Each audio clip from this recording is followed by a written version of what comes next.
सतनाम श्री वाहिगुरु साहिब जी। तन संतन का धन संतन का, मन संतन का किया। संत प्रसाद हर नाम ध्याया, सर्ब कुशल तब थिया। संतन बिन अवर न दाता बिया, जो जो शरण परै साधु की। सो पार ग्रामी किया रहाओ। कोट पराध मिटह जन सेवा, हर कीर्तन रस गाइए। इहाँ सुख आगे मुख उजल, जन का संग वड भागी पाइए। रसना एक अनेक गुण पूरन, जन की केतक उपमा कहिए।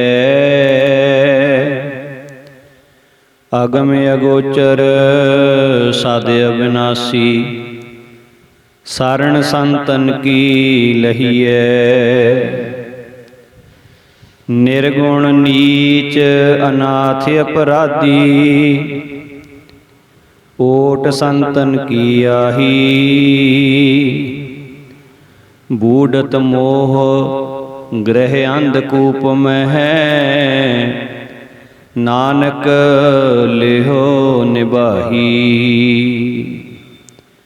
बूढ़त मोह गृह अंधकूप में है, नानक लेहो निबाही। परम सत्कार योग सतगुरु जी की साजी अते नवाजी साध संगत जी, शनेमर गुरफतेह की सांझ पाओ। आखो जी वाहिगुरु जी का खालसा, वाहिगुरु जी की फतेह। गुरु महाराज जी की अपार किरपा बख्शिश का सदका आपां सारिआं नूं पूर्ण ब्रह्म ज्ञानी महापुरख संत जी महाराज राड़ा साहिब वाले उन्हां दे पवित्र जीवन की विचार करन दा सुभाग प्राप्त हो रहा है। आप जी पिछले काफ़ी समय तो महापुरुषों के पावन जीवन को सरवण करके लाहा प्राप्त कर रहे हो। पिछले भाग दे विच आप जी ने संत जी महाराज अते समूह संत समाज वालों जो महान सेवा की गई, श्री गुरु ग्रंथ साहिब महाराज सच्चे पातशाह जियां दे पावन स्वरूप पहलां वाले रूप दे विच जिउं दी त्यों कायम करन दी जो वड्डी महान सेवा महापुरखां ने कीती, उस दे संबंध दे विच आप जी ने बचन सरवण कीते सन। सो इस तो अगे महापुरखां दा जो मुख प्रयोजन सी जीवन दा, भुलियां भटकियां होयां नूं परमेश्वर दे नाल जोड़ना, वाहिगुरू दी सिफत सलाह करनी ते सिफत सलाह दूजिआं नूं करन वास्ते प्रेरित करना, नाम जपना ते जपाउणा और भुली भटकी हुई लुकाई नूं गुरु दे लड़ ला के सीधे मार्ग ते पाउणा जो महापुरखां दा मुख प्रयोजन सी। उस अनुसार महापुरख थां थां ते जाके दीवान सजाउंदे, जिथे जिथे निरंकार दी प्रेरणा हुंदी, किते कलकत्ते वर्गे शहरां विच और इस प्रकार यूपी का इलाका, मध्य प्रदेश का इलाका और इसी प्रकार विदेशों के विच भी महापुरखों ने ਅਫਰੀਕਾ ਦੀ ਧਰਤੀ ਤੇ ਜਿਵੇਂ ਜਿਵੇਂ ਦੀਵਾਨ ਸਜਾਏ, ਸੰਗਤਾਂ ਨੂੰ ਗੁਰੂ ਨਾਲ ਜੋੜਿਆ, ਉਹ ਸਾਰਾ ਪ੍ਰਸੰਗ ਆਪ ਜੀ ਪਿਛਲੇ ਭਾਗਾਂ ਦੇ ਵਿੱਚ ਸਰਵਣ ਕਰਦੇ ਆ ਰਹੇ ਹੋ। ਪਹਿਲਾਂ ਪਹਿਲ ਮਹਾਂਪੁਰਖ ਜਿਸ ਪਿੰਡ ਦੇ ਵਿੱਚ ਕਿਸੇ ਪ੍ਰੇਮੀ ਦੇ ਘਰ ਜਾਂ ਸਾਂਝੀ ਜਗ੍ਹਾ ਅਖੰਡ ਪਾਠ ਹੁੰਦਾ ਸੀ, ਉੱਥੇ ਕੀਰਤਨ ਕਰਕੇ ਸੰਗਤਾਂ ਨੂੰ ਨਿਹਾਲ ਕਰਦੇ। ਸੰਗਤਾਂ ਦੀ ਮੰਗ ਵੱਧਦੀ ਗਈ, ਫਿਰ ਸਮਾਂ ਥੋੜ੍ਹਾ ਤੇ ਮੰਗ ਬਹੁਤੀ ਹੋਣ ਕਰਕੇ 1960 ਦੇ ਕਰੀਬ ਇਕੱਲੇ ਪਿੰਡ ਦੇ ਵਿੱਚ ਅਖੰਡ ਪਾਠ ਸਾਹਿਬ ਕਰਨੇ ਬੰਦ ਕਰ ਦਿੱਤੇ ਅਤੇ ਬਚਨ ਕੀਤਾ ਕਿ ਜਿਸ ਪ੍ਰੇਮੀ ਨੇ ਸਹਿਜ ਪਾਠ ਜਾਂ ਸ੍ਰੀ ਅਖੰਡ ਪਾਠ ਸਾਹਿਬ ਕਰਵਾਉਣਾ ਹੋਵੇ, ਉਹ ਪੂਰਨ ਮਰਯਾਦਾ ਅਨੁਸਾਰ ਕਰਮਸਰ ਅਸਥਾਨ ਤੇ ਆ ਕੇ ਕਰਵਾ ਸਕਦਾ ਹੈ। ਸ਼ਰਧਾਲੂ ਸੱਜਣ ਇਸੇ ਤਰ੍ਹਾਂ ਹੀ ਕਰਨ ਲੱਗ ਪਏ, ਪਰ ਮਹਾਂਪੁਰਖਾਂ ਦੇ ਦਰਸ਼ਨਾਂ ਦੀ ਅਤੇ ਕੀਰਤਨ ਦੀ ਮੰਗ ਉਸੇ ਤਰ੍ਹਾਂ ਜਾਰੀ ਰਹੀ, ਜਿਸ ਕਰਕੇ ਆਪ ਜੀ ਨੇ ਇਲਾਕੇ ਦੀਆਂ ਸੰਗਤਾਂ ਨੂੰ ਕਈ ਪਿੰਡਾਂ ਦੇ ਵਿਚਕਾਰ ਇੱਕ ਸੈਂਟਰ ਮੁਕਰਰ ਕਰਨ ਵਾਸਤੇ ਆਖਿਆ ਕਿ ਤੁਸੀਂ ਕੁਝ ਪਿੰਡ ਰਲ ਕੇ ਇੱਕ ਜਗ੍ਹਾ ਨੀਅਤ ਕਰ ਲਵੋ ਜੋ ਸਾਰੇ ਪਿੰਡਾਂ ਦੇ ਵਿਚਕਾਰ ਹੋਵੇ। ਉਸ ਜਗ੍ਹਾ ਜਾ ਕੇ ਅਸੀਂ ਕੀਰਤਨ ਕਰਕੇ ਮੁੜ ਵਾਪਸ ਆ ਜਾਇਆ ਕਰਾਂਗੇ। ਇਸ ਵਿੱਚ ਸੰਗਤ ਦੀ ਸਾਂਭ ਸੰਭਾਲ ਦੀ ਤੁਹਾਨੂੰ ਕੋਈ ਬਹੁਤੀ ਖੇਚਲ ਨਹੀਂ ਹੋਵੇਗੀ ਤੇ ਸਾਨੂੰ ਬਾਹਰ ਠਹਿਰਨ ਦੀ ਕੋਈ ਵਿਖੇਪਤਾ ਨਹੀਂ ਹੋਵੇਗੀ। ਇਸ ਤਰੀਕੇ ਨਾਲ ਬਹੁਤੀ ਸੰਗਤ ਨੂੰ ਲਾਭ ਪ੍ਰਾਪਤ ਹੋ ਸਕੇਗਾ। ਸੰਤ ਜੀ ਮਹਾਰਾਜ ਦੇ ਕਹੇ ਬਚਨਾਂ ਨੂੰ ਸਾਰਿਆਂ ਨੇ ਪ੍ਰਸੰਨ ਚਿੱਤ ਸਿਰ ਮੱਥੇ ਤੇ ਜਾਣਿਆ। ਫਿਰ ਆਪ ਜੀ ਸੰਗਤ ਦੀ ਪ੍ਰਲਬਧ ਅਨੁਸਾਰ ਸਾਰੇ ਸਾਲ ਦਾ ਸਮਾਂ ਅੱਡੋ ਅੱਡੀ ਸ਼ਹਿਰਾਂ ਤੇ ਨਗਰਾਂ ਦੇ ਪ੍ਰੇਮੀਆਂ ਨੂੰ ਵੰਡ ਕੇ ਬਖਸ਼ਣ ਲੱਗ ਪਏ, ਜਿਨ੍ਹਾਂ ਵਿੱਚੋਂ 3 ਮਹੀਨੇ ਹਰੇਕ ਸਾਲ ਯੂਪੀ ਦੇ ਇਲਾਕੇ ਵਾਸਤੇ ਨੀਅਤ ਕਰ ਲਏ, 1 ਮਹੀਨਾ ਦਿੱਲੀ ਸ਼ਹਿਰ ਵਾਸਤੇ ਰਾਖਵਾਂ ਰੱਖ ਲਿਆ, ਬਾਕੀ ਦੇ 8 ਮਹੀਨੇ ਪੰਜਾਬ ਦੀ ਧਰਤੀ ਨੂੰ ਦੇ ਦਿੱਤੇ। ਸ਼ਹਿਰਾਂ ਵਿੱਚ ਰਾਤ ਦੇ ਸਮੇਂ 7 ਤੋਂ 10 ਵਜੇ ਤੱਕ ਕੀਰਤਨ ਹੁੰਦਾ, ਪਿੰਡਾਂ ਵਿੱਚ ਦਿਨ ਦੇ ਸਮੇਂ 1 ਤੋਂ 4 ਵਜੇ ਤੱਕ ਦੀਵਾਨ ਸਜਦਾ। 50-50 ਮੀਲਾਂ ਤੱਕ ਦੀਵਾਨ ਲਾ ਕੇ ਮਹਾਰਾਜ ਵਾਪਸ ਅਸਥਾਨ ਤੇ ਹੀ ਆ ਜਾਂਦੇ। ਕਈ ਵਾਰੀ ਇਸ ਤੋਂ ਦੂਰੋਂ ਵੀ ਮੁੜਨਾ ਪੈਂਦਾ। ਸੋ ਇਸ ਪ੍ਰਕਾਰ ਆਪ ਜੀ ਕੀਰਤਨ ਦੀ ਸੇਵਾ ਕਰਕੇ ਵਾਪਸ ਅਸਥਾਨ ਤੇ ਹੀ ਜ਼ਿਆਦਾਤਰ ਆਉਂਦੇ ਰਹੇ। ਸੰਤ ਜੀ ਮਹਾਰਾਜ ਨੇ ਕਿਹਨਾਂ ਨਗਰਾਂ ਦੇ ਵਿੱਚ ਦੀਵਾਨ ਸਜਾਏ। ਜੇ ਉਹਨਾਂ ਸਾਰੇ ਨਗਰਾਂ ਦਾ ਨਾਮ ਲਿਖਣ ਲੱਗੀਏ ਤੇ ਇੱਕ ਬਹੁਤ ਵੱਡੀ ਲਿਸਟ ਹੈ। ਫਿਰ ਵੀ ਟੂਕ ਮਾਤਰ ਲੁਧਿਆਣਾ ਚੰਡੀਗੜ੍ਹ ਰੋਡ ਤੇ ਬਹੁਤ ਜਗ੍ਹਾ ਦੀਵਾਨ ਸਜੇ।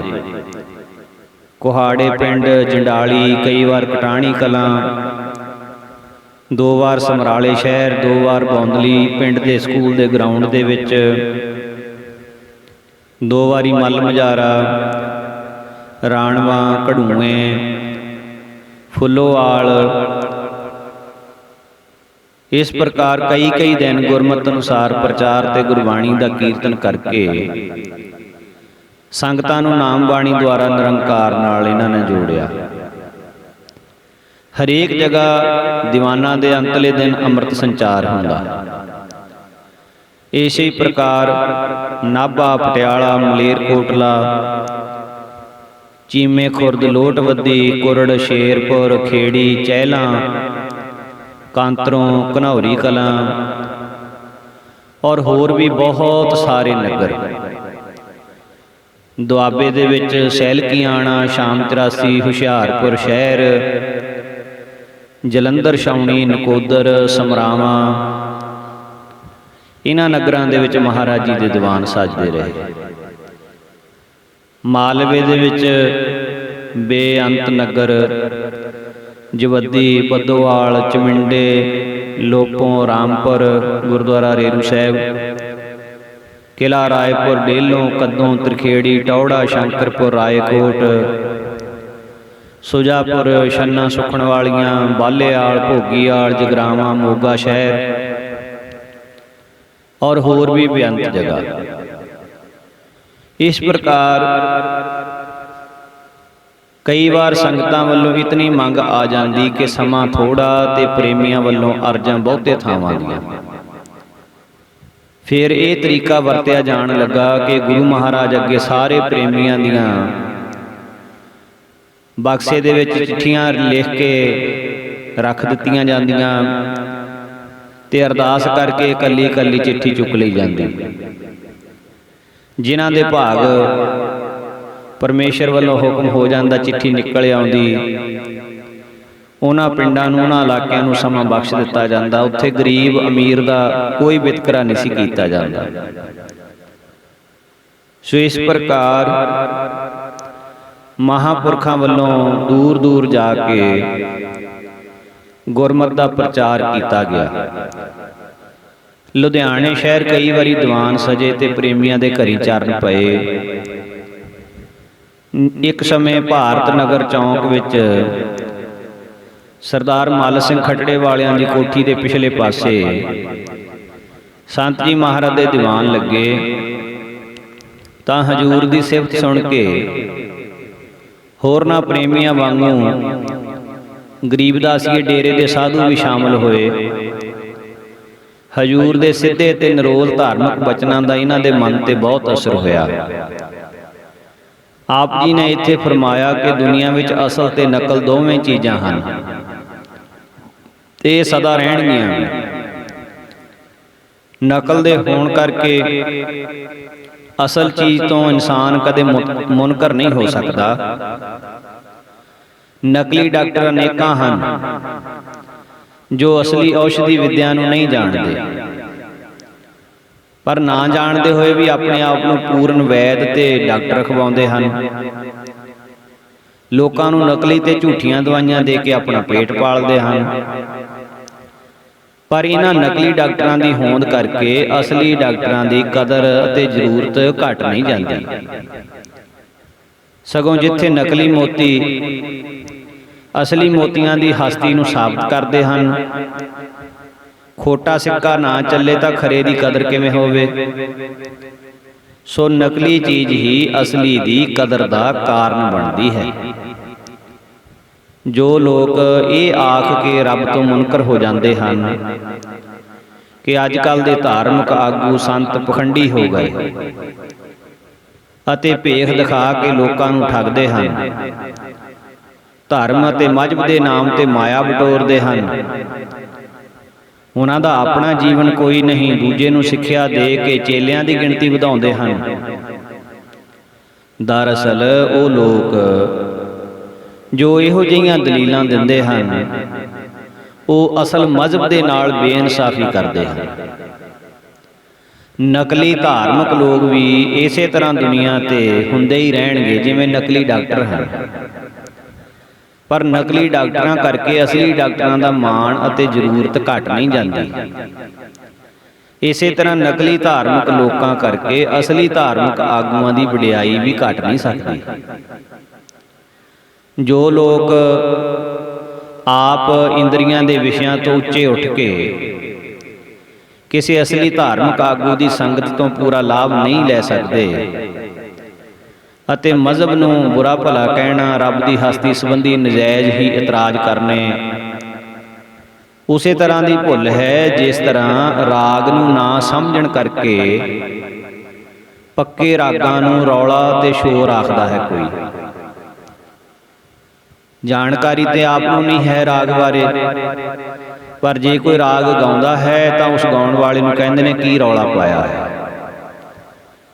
ਇਸੇ ਤਰ੍ਹਾਂ ਧਰਮ ਦੇ ਜਿੰਨੇ ਆਗੂ ਹਨ, ਚਾਹੇ ਪਾਦਰੀ ਹੈ ਜਾਂ ਮੁੱਲਾ ਹੈ ਜਾਂ ਗ੍ਰੰਥੀ ਹੈ, ਉਹਨਾਂ ਦੀ ਗਲਤੀ ਜਾਂ ਕਮਜ਼ੋਰੀ ਕਰਕੇ ਪਵਿੱਤਰ ਧਾਰਮਿਕ ਗ੍ਰੰਥ ਅੰਜੀਲ, ਕੁਰਾਨ ਸ਼ਰੀਫ ਜਾਂ ਗੁਰੂ ਗ੍ਰੰਥ ਸਾਹਿਬ ਨੂੰ ਮਾੜਾ ਆਖਣਾ ਜਾਂ ਮਜ਼ਹਬ ਨੂੰ ਪਖੰਡ ਤੇ ਧੋਖਾ ਦੱਸਣਾ, ਇਹ ਬੜਾ ਭਾਰੀ ਅਨਿਆਂ ਕਰਨਾ ਹੈ। ਇੱਕ ਸੱਜਣ ਜੋ ਰੱਬ ਨੂੰ ਬਹੁਤ ਬੁਰਾ ਭਲਾ ਕਿਹਾ ਕਰਦਾ ਸੀ, ਇਹਦਾ ਸਬਬ ਪੁੱਛੇ ਜਾਣ ਤੇ ਵੀ ਤੂੰ ਪ੍ਰਮਾਤਮਾ ਨੂੰ ਮਾੜਾ ਚੰਗਾ ਕਿਉਂ ਕਹਿਣਾ ਹੈ, ਤਾਂ ਉਹ ਕਹਿਣ ਲੱਗਾ ਕਿ ਸਾਡੇ ਪਿੰਡ ਦਾ ਗ੍ਰੰਥੀ ਚੋਰੀ ਕਰਦਾ ਪਕੜਿਆ ਗਿਆ ਸੀ। ਜਿਸ ਰੱਬ ਦੇ ਏਜੰਟ ਇੰਨੇ ਮਾੜੇ ਹਨ, ਉਹ ਰੱਬ ਖਬਰੇ ਕਿੱਡਾ ਮਾੜਾ ਹੋਊਗਾ। ਇਸ ਕਰਕੇ ਮੈਂ ਮਜ਼੍ਹਬ ਨੂੰ ਮਾੜੇ ਕਰਮ ਕਰਨ ਦੀ ਆੜ ਤੇ ਦੁਨੀਆ ਨੂੰ ਧੋਖਾ ਦੇਣ ਦਾ ਅੱਡਾ ਸਮਝਦਾ ਹਾਂ। ਉਸਨੇ ਇਹ ਦਲੀਲ ਦਿੱਤੀ। ਪਰ ਡਾਕਟਰਾਂ ਪਾਸੋਂ ਗਲਤ ਦਵਾਈ ਦਿੱਤੇ ਜਾਣ ਤੇ ਮਰੀਜ਼ ਨੂੰ ਰਾਜੀ ਨਾ ਕਰ ਸਕਣ ਕਰਕੇ ਜਾਂ ਆਪ ਬਦ ਪਰਹੇਜ਼ੀ ਦੇ ਕਾਰਨ ਬਿਮਾਰ ਹੋ ਜਾਣ ਨਾਲ ਦਵਾਈ ਦੇ ਇਲਮ ਜਾਂ ਦਵਾਈਆਂ ਦੀਆਂ ਪੁਸਤਕਾਂ ਨੂੰ ਬੁਰਾ ਤੇ ਫਜ਼ੂਲ ਆਖਣਾ ਜਾਂ ਹਸਪਤਾਲਾਂ ਨੂੰ ਕਤਲਗਾਹ ਤੇ ਲੋਕਾਂ ਨੂੰ ਮਾਰਨ ਦਾ ਅੱਡਾ ਸਮਝਣਾ, ਇਹ ਤਾਂ ਭਾਈ ਸਾਡੀ ਭੁੱਲ ਹੋਵੇਗੀ। ਸਾਨੂੰ ਤਸਵੀਰ ਦੇ ਦੋਵੇਂ ਪਾਸੇ ਦੇਖ ਕੇ ਹੀ ਰਾਏ ਕਾਇਮ ਕਰਨੀ ਚਾਹੀਦੀ ਹੈ। ਹਸਪਤਾਲਾਂ ਵਿੱਚ ਲੱਖਾਂ ਮਰੀਜ਼ ਆਉਂਦੇ ਹਨ, ਉਹਨਾਂ ਵਿੱਚੋਂ ਜੇ ਕੁਝ ਮਰੀਜ਼ ਨਾ ਰਾਜੀ ਹੋ ਸਕਣ ਤਾਂ ਹਸਪਤਾਲਾਂ ਜਾਂ ਡਾਕਟਰਾਂ ਦੀਆਂ ਪੁਸਤਕਾਂ ਨੂੰ ਫਜ਼ੂਲ ਆਖਣਾ, ਇਹ ਆਪਣੀ ਅਕਲ ਨੂੰ ਹਾਸੋਹੀਣਾ ਬਣਾਉਣਾ ਹੈ। ਮਜ਼੍ਹਬ ਦੇ ਨਾਮ ਉੱਤੇ ਕਰੋੜਾਂ ਨੇਕ ਕੰਮ ਵੀ ਤੇ ਹੁੰਦੇ ਨੇ ਤੇ ਹੁੰਦੇ ਰਹਿਣਗੇ। ਮਜ਼੍ਹਬ ਦੀ ਆੜ ਹੇਠਾਂ ਜੇ ਕਿਸੇ ਵੇਲੇ ਦੁਨੀਆ ਨੂੰ ਕੋਈ ਧੋਖਾ ਵੀ ਦਿੰਦਾ ਹੈ ਤਾਂ ਮਜ਼੍ਹਬ ਦੇ ਸਾਏ ਹੇਠਾਂ ਕਰੋੜਾਂ ਦੁਖੀਆਂ ਦੇ ਨਿਆਸਰਿਆਂ ਨੂੰ ਤਸੱਲੀ ਤੇ ਆਸ ਵੀ ਤਾਂ ਮਿਲਦੀ ਹੈ। ਅਨੇਕਾਂ ਅਸੰਤੁਸ਼ਟ ਰੂਹਾਂ ਨੂੰ ਸਹੀ ਰਾਹ ਵੀ ਤਾਂ ਹਾਸਲ ਹੁੰਦਾ ਹੈ। ਜਿਸ ਦਾ ਮਨ ਵਿਸ਼ੇ ਵਿਕਾਰਾਂ ਵਿੱਚ ਭਟਕਦਾ ਹੈ ਤੇ ਉਹ ਜਵਾਨੀ ਕਲਾਮੀ ਨਾਮ ਦਾ ਸਿਮਰਨ ਕਰਦਾ ਹੈ, ਉਸ ਦਾ ਕੋਈ ਬਹੁਤਾ ਲਾਭ ਉਸ ਨੂੰ ਨਹੀਂ ਹੁੰਦਾ। ਜਿਸ ਦਾ ਮਨ ਇਕਾਗਰ ਤੇ ਸ਼ੁੱਧ ਨਹੀਂ, ਉਸ ਦਾ ਬਚਨ ਵੀ ਸਤ ਨਹੀਂ ਹੋ ਸਕਦਾ। ਜਿਸ ਦਾ ਬਚਨ ਸਤ ਨਹੀਂ, ਫਿਰ ਉਸ ਦੇ ਕਰਮ ਵੀ ਦਰੁਸਤ ਨਹੀਂ ਹੋ ਸਕਦੇ। ਭਾਵ ਕਿ ਜਿਸ ਖੂਹ ਦਾ ਪਾਣੀ ਮੈਲਾ ਤੇ ਬਦਬੂਦਾਰ ਹੈ, ਉਹ ਵਿੱਚੋਂ ਮਲੀਨ ਹੀ ਹੋਵੇਗਾ। ਹੱਥ ਮਾਲਾ ਫੇਰਦੇ ਹਨ, ਜੀਭ ਰਾਮ ਰਾਮ ਕਰੀ ਜਾਂਦੀ ਹੈ, ਪਰ ਜਿਹੜਾ ਮਨ ਹੈ ਉਹ ਦਸਾਂ ਦਿਸ਼ਾ ਵਿੱਚ ਭਟਕਦਾ ਫਿਰਦਾ ਹੈ। ਇਸ ਨੂੰ ਸਿਮਰਨ ਕਿਸ ਤਰ੍ਹਾਂ ਮੰਨ ਲਈਏ? ਇਹ ਤਾਂ ਆਪਣੇ ਆਪ ਨਾਲ ਤੇ ਦੁਨੀਆ ਨਾਲ ਧੋਖਾ ਹੈ। ਇੱਕ ਆਦਮੀ ਤੀਰਥ ਇਸ਼ਨਾਨ ਲਈ ਤੇ ਦੂਜਾ ਮੱਕੇ ਦੇ ਹੱਜ ਨੂੰ ਜਾਂਦਾ ਹੈ। ਇੱਕ ਯਾਤਰੀ ਨੇ ਇਸ਼ਨਾਨ ਤੇ ਦਾਨ ਪੁੰਨ ਕੀਤਾ, ਪਰ ਮਨ ਦੇ ਵਿੱਚੋਂ ਮਲੀਨਤਾ ਨਹੀਂ ਗਈ। ਉਸ ਦਾ ਇਸ਼ਨਾਨ ਤੇ ਯਾਤਰਾ ਵਿਅਰਥ ਹੈ। ਇਸੇ ਤਰ੍ਹਾਂ ਜੇਕਰ ਹੱਜ ਕਰਨ ਵਾਲਾ ਹਾਜੀ ਉਸਨੇ ਆਪਣੇ ਮਨ ਵਿੱਚੋਂ ਬਦੀ ਨਾ ਛੱਡੀ ਤਾਂ ਉਸ ਦਾ ਹੱਜ ਕਰਨਾ ਜਿਹੜਾ ਹੈ ਉਹ ਨਿਸਫਲ ਹੈ। ਭਾਵੇਂ ਉਸ ਸਮੇਂ ਸੋ ਰਾਮਦੇਵ ਜੋ ਉਹਨਾਂ ਗਰੀਬ ਦਾਸੀਆਂ ਦਾ ਮੁਖੀ ਸੰਤ ਸੀ, ਉਹਦੀ ਉਮਰ 30-32 ਸਾਲਾਂ ਤੋਂ ਵੱਧ ਨਹੀਂ ਸੀ। ਹਿੰਦੀ ਦਾ ਪ੍ਰਭਾਕਰ ਕੀਤਾ ਹੋਇਆ ਸੀ, ਹੋਰ ਵੀ ਚੰਗੇ ਗ੍ਰੰਥਾਂ ਦਾ ਵਿਦਵਾਨ ਸੀ। ਜਦੋਂ ਉਹਨੇ ਮਹਾਂਪੁਰਖਾਂ ਦੇ ਬਚਨ ਸੁਣੇ,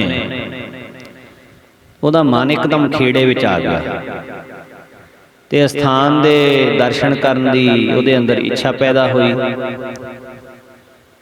ਸੋ ਇਸ ਪ੍ਰਕਾਰ 1958 ਈਸਵੀ ਦਾ ਸਤੰਬਰ ਮਹੀਨਾ ਚੜ੍ਹਿਆ ਤੇ ਧਰਤੀ ਕਰਮਸਰ ਰਾੜਾ ਸਾਹਿਬ ਦਾ ਇਹਨੇ ਦਰਸ਼ਨ ਕੀਤਾ। ਮਨ ਨੂੰ ਠੰਡ ਜਾਪੀ। ਹਜੂਰ ਦਾ ਦਰਸ਼ਨ ਕਰਕੇ ਦੇਸ਼ ਕਾਲ ਵਿਸਰ ਗਿਆ। ਜਿਸ ਦਰ ਤੋਂ ਹਰੇਕ ਨੂੰ ਮਾਣ ਮਿਲਦਾ ਹੈ, ਪਰ ਜਿਹੜਾ ਪਰਮਾਰਥੀ ਪਾਂਧੀ ਸਾਧੂ ਆਉਂਦਾ ਹੈ, ਉਹਦੀ ਤਾਂ ਤਨੋ ਮਨੋ ਸੇਵਾ ਹੁੰਦੀ ਹੈ। ਇਸ ਨੂੰ ਵੀ ਬਚਨ ਬਿਲਾਸ ਕਰਨ ਉਪਰੰਤ ਪ੍ਰਸ਼ਾਦਾ ਛਕਾ ਕੇ ਰਹਿائش ਕਰਵਾਈ। ਦੀਵਾਨ ਦੀ ਸਮਾਪਤੀ ਉਪਰੰਤ ਇਸਨੇ ਅਸਥਾਨ ਦੇ ਨਿਯਮ ਪੁੱਛੇ ਤਾਂ ਦੱਸਣ ਵਾਲਿਆਂ ਨੇ ਦੱਸਿਆ ਕਿ ਸਥਾਨਕ ਪ੍ਰੇਮੀ ਜਿਹੜੇ ਰਹਿੰਦੇ ਹਨ, ਉਹ 1:30 ਵਜੇ ਉੱਠ ਕੇ ਇਸ਼ਨਾਨ ਕਰ ਲੈਂਦੇ ਹਨ। 2 ਵਜੇ ਦੀ ਘੰਟੀ ਵੱਜਦੀ ਹੈ। ਉਸ ਸਮੇਂ ਤਾਂ ਕੋਈ ਵੀ ਇਸ਼ਨਾਨ ਕੀਤੇ ਬਗੈਰ ਨਹੀਂ ਰਹਿੰਦਾ। ਸੰਤ ਜੀ ਮਹਾਰਾਜ ਦਾ ਸਭ ਨੂੰ ਇਹੀ ਫਰਮਾਨ ਹੈ ਕਿ ਸਤਿਗੁਰਾਂ ਨੇ ਸਿੱਖ ਨੂੰ ਅੰਮ੍ਰਿਤ ਵੇਲੇ ਜਾਗਣ ਦਾ ਉਪਦੇਸ਼ ਕੀਤਾ ਹੈ। ਭਾਵੇਂ ਕਿ ਪਰਮੇਸ਼ਰ ਦੀ ਸਿਫਤ ਸ਼ਲਾਘਾ ਤਾਂ ਹਰ ਸਮੇਂ ਕੀਤੀ ਜਾ ਸਕਦੀ ਹੈ, ਪਰ ਉਸ ਦਾ ਆਰੰਭ ਪ੍ਰਭਾਤ ਤੋਂ ਕਰੀਏ ਤਾਂ ਬਹੁਤ ਚੰਗਾ ਹੁੰਦਾ ਹੈ। ਝਾਲ ਲਾਗੇ ਉਠ ਨਾਮ ਜਪ, ਨਿਸ ਬਾਸੁਰ ਆਰਾਧ, ਕਾਰਾ ਤੁਜੈ ਨਾ ਵਿਆਪਈ, ਨਾਨਕ ਮਿਟੈ ਉਪਾਦ। ਹੁਣ ਉਸਨੇ ਸਵਾਲ ਕੀਤਾ ਕਿ ਮਹਾਰਾਜ ਪ੍ਰਭਾਤ ਕਿਸ ਸਮੇਂ ਤੋਂ ਮੰਨੀ ਜਾਵੇ? ਤਾਂ ਮਹਾਰਾਜ ਕਹਿਣ ਲੱਗੇ, ਜਦੋਂ ਰਾਤ ਤਰੇਲ ਨਾਲ ਭਿੱਜ ਜਾਵੇ ਤੇ ਤਾਰਿਆਂ ਦੀ ਲੋ ਨਾਲ ਅੱਖਾਂ ਡੁੱਲ ਡੁੱਲ ਕਰ ਉੱਠਣ, ਉਸ ਵੇਲੇ ਰਾਮ ਦੇ ਪਿਆਰੇ ਸੰਤਾਂ ਨੂੰ ਜਾਗਣਾ ਚਾਹੀਦਾ ਹੈ। ਭਿੰਨੀ ਰਹਿਣੜੀਏ ਚਾਮਕਨ ਤਾਰੇ, ਜਾਗਹਿ ਸੰਤ ਜਨਾ ਮੇਰੇ ਰਾਮ ਪਿਆਰੇ। ਭਾਈ ਨੰਦ ਲਾਲ ਜੀ ਦਾ ਕਥਨ ਹੈ ਕਿ ਸੁਬਹ ਦਾ ਜਾਗਣਾ ਆਰਫ ਦੀ ਜ਼ਿੰਦਗੀ ਹੈ। ਤੇ ਕਹਿੰਦੇ ਜਦੋਂ ਤੋਂ ਗੁਰੂ ਕਲਗੀਧਰ ਦੀ ਮੈਂ ਸ਼ਰਨ ਲਈ ਹੈ, ਸਵੇਰ ਦਾ ਸੌਣਾ ਮੇਰੇ ਲਈ ਹਰਾਮ ਹੋ ਗਿਆ ਹੈ।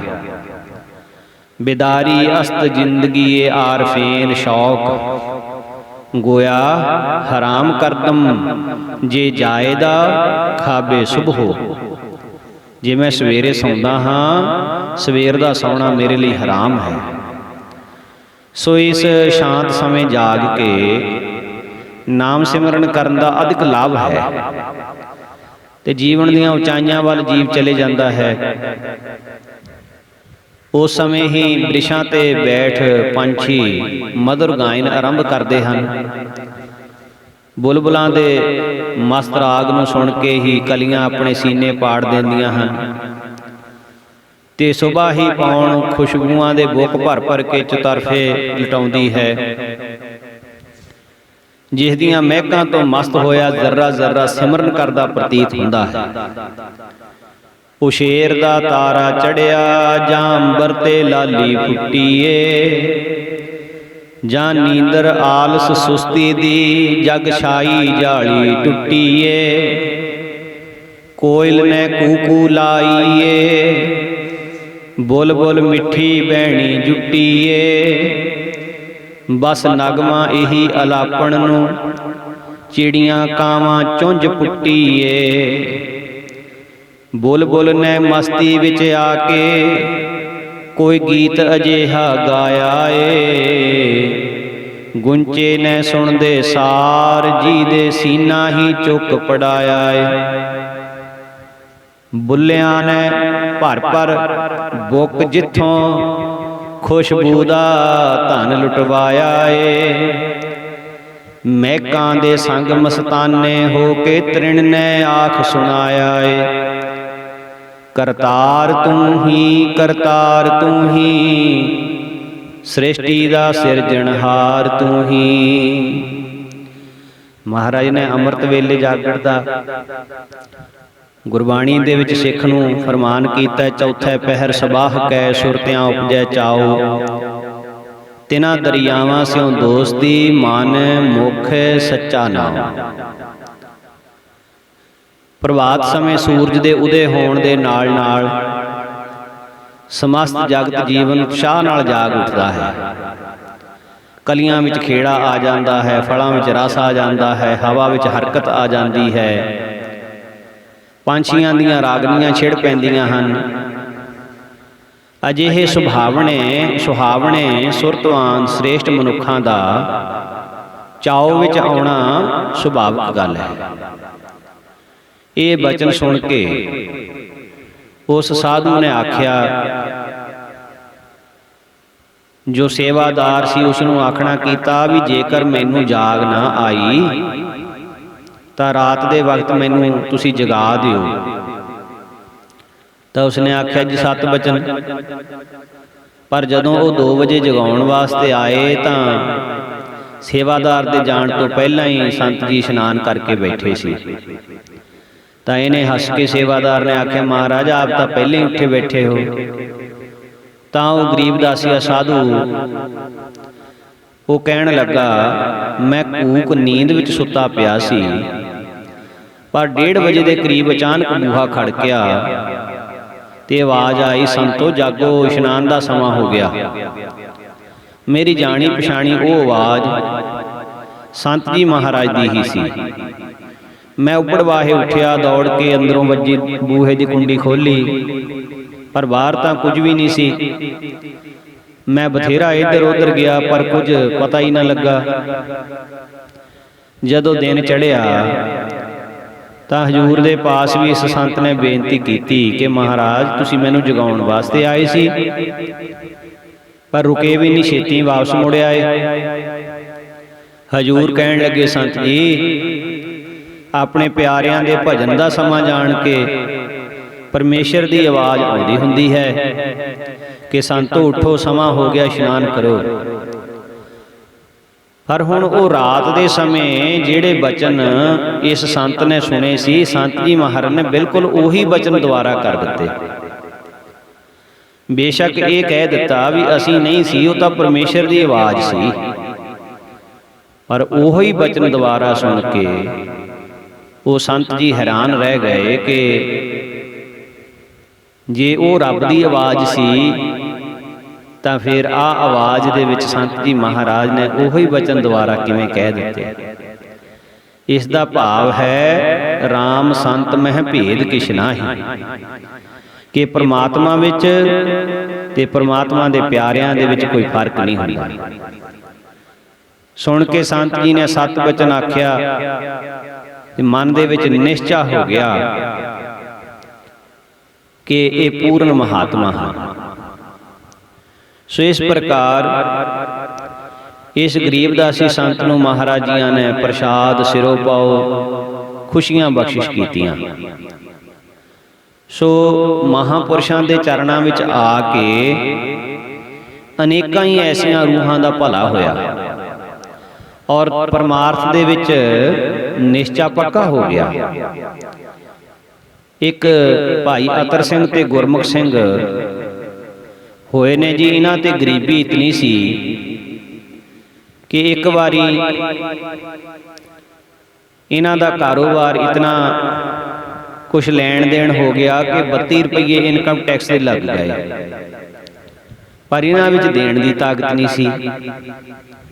ਮਹਾਰਾਜ ਦੇ ਪਾਸ ਅਰਜ਼ ਕੀਤੀ ਕਿ ਪੈਸਾ ਕਿਤੋਂ ਮਿਲਦਾ ਨਹੀਂ ਹੈ ਤੇ ਸਾਲ ਦੇ 32 ਰੁਪਏ ਇਨਕਮ ਟੈਕਸ ਲੱਗ ਗਿਆ ਹੈ, ਹੁਣ ਕੀ ਕਰੀਏ? ਹੁਣ ਤਾਂ ਆਪ ਹੀ ਕਿਰਪਾ ਕਰਕੇ ਕੋਈ ਤਰੀਕਾ ਦੱਸੋ।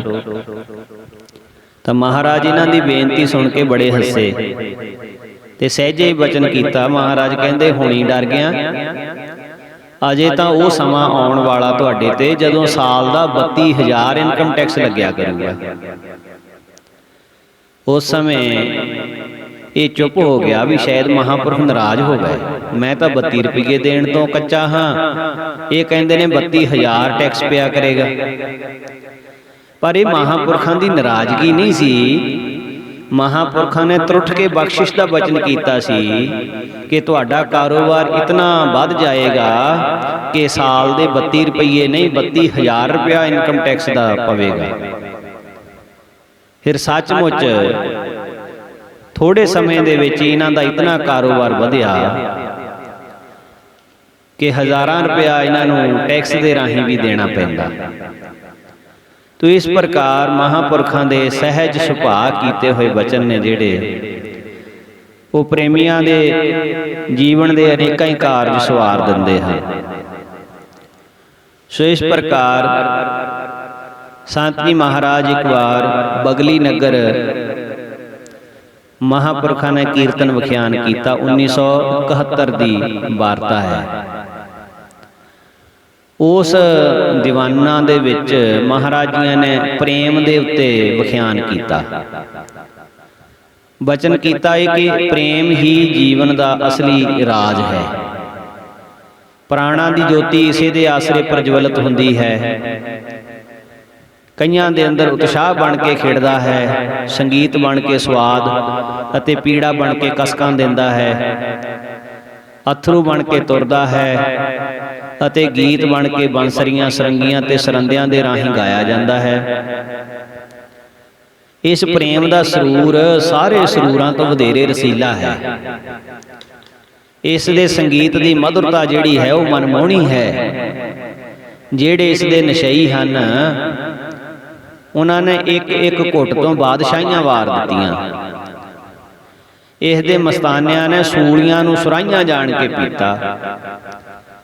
ਸਲੀਬਾਂ ਕੰਧਿਆਂ ਤੇ ਚੱਕ ਕੇ ਤੁਰ ਪਏ।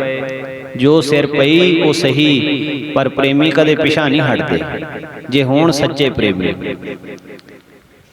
ਇਹ ਲੁਕਣ ਮਚਾਈ ਕਿਹੀ ਸੋਹਣੀ ਹੈ, ਤਾਲਬ ਲੱਭਦੇ ਤੇ ਮਤਲਬੂ ਹਰ ਪਾਸਿਓਂ ਝਾਤ ਪਾ ਪਾ ਕੇ ਛੁਪ ਜਾਂਦਾ। ਪ੍ਰੇਮੀ ਆਪਣੇ ਪੰਧ ਦੀ ਥਕਾਵਟ ਨੂੰ ਮਹਿਸੂਸ ਨਹੀਂ ਕਦੇ ਵੀ ਕਰਦੇ। ਉਹਨਾਂ ਦੇ ਅੰਦਰ ਤਾਂ ਨਿਸ਼ਾਨੇ ਉੱਤੇ ਪੁੱਜਣ ਦੀ ਖਿੱਚ ਹੁੰਦੀ ਹੈ। ਭਾਈ ਵੀਰ ਸਿੰਘ ਜੀ ਲਿਖਦੇ ਨੇ, ਸੀਨੇ ਖਿੱਚ ਜਿਨ੍ਹਾਂ ਨੇ ਖਾਧੀ ਉਹ ਕਰ ਆਰਾਮ ਨਹੀਂ ਬਹਿੰਦੇ। ਨਿਹੋਂ ਵਾਲੇ ਨੈਣਾ ਕੀ ਨੀਂਦਰ ਉਹ ਦਿਨੇ ਰਾਤ ਪਏ ਬਹਿੰਦੇ। ਇੱਥੇ ਦਿਨ ਤੁਰਨ, ਇੱਥੇ ਰਾਤ ਤੁਰਨ, ਇੱਥੇ ਸ਼ਾਮ ਤੁਰਨ, ਪ੍ਰਭਾਤ ਤੁਰਨ, ਨਹੀਂ ਹਟਕਣ ਅਟਕਣ ਨਾਹੇ ਮੁੜਨ, ਇੱਥੋਂ ਤੁਰ ਗਿਆ ਬਣ ਆਈਏ। ਇੱਥੇ ਤੁਰੀ ਗਿਆ ਬਣ ਆਈਏ। ਬਗਲੀ ਨਗਰ ਦਾ ਇੱਕ ਸੰਤ ਹਰਨਾਮ ਸਿੰਘ ਜੋ ਕਿ ਨਾਮਧਾਰੀ ਸੀ ਤੇ ਬਾਬਾ ਪ੍ਰਤਾਪ ਸਿੰਘ ਜੀ ਭੈਣੀ ਸਾਹਿਬ ਵਾਲਿਆਂ ਦੇ ਲਿਖਾਰੀ ਸਨ। ਇਹਨਾਂ ਦੇ ਸਪੁੱਤਰ ਸਰਦਾਰ ਮਹਿੰਦਰ ਸਿੰਘ ਜੀ ਤੇ ਬੀਬੀ ਪ੍ਰਕਾਸ਼ ਕੌਰ, ਇਹਨਾਂ ਦਾ ਲੜਕਾ ਅਵਤਾਰ ਸਿੰਘ ਤੇ ਹੋਰ ਸਾਰਾ ਪਰਿਵਾਰ ਸੰਤ ਜੀ ਮਹਾਰਾਜ ਦਾ ਸ਼ਰਧਾਲੂ ਬਣ ਗਿਆ।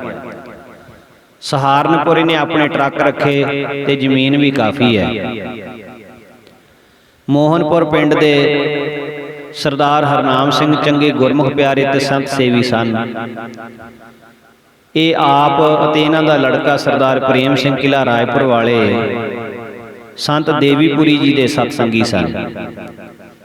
ਸਰਦਾਰ ਪ੍ਰੇਮ ਸਿੰਘ ਦੇ ਘਰੋਂ ਬੀਬੀ ਤੇਜ ਕੌਰ, ਕਿਲ੍ਹਾ ਰਾਏਪੁਰ ਵਾਲੇ ਸਰਦਾਰ ਗੱਜਣ ਸਿੰਘ ਦੀ ਲੜਕੀ, ਇਹ ਵੀ ਸੰਤ ਦੇਵੀਪੁਰੀ ਜੀ ਦੇ ਅਨੰਨ ਸੇਵਕ ਸਨ।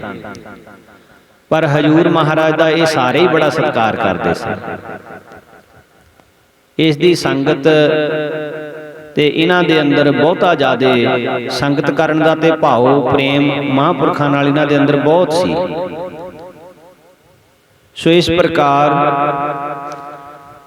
ਜਦੋਂ ਸੰਤ ਜੀ ਮਹਾਰਾਜ ਨੇ ਮੋਹਨਪੁਰ ਨਗਰ ਸਰਦਾਰ ਬਖਸ਼ੀਸ਼ ਸਿੰਘ ਦੇ ਘਰ ਚਰਨ ਪਾਏ ਸਨ ਤਾਂ ਇਹਨਾਂ ਦੇ ਅੰਦਰ ਦੀ ਹੋਰ ਵੀ ਭਾਵਨਾ ਪ੍ਰਬਲ ਹੋ ਗਈ।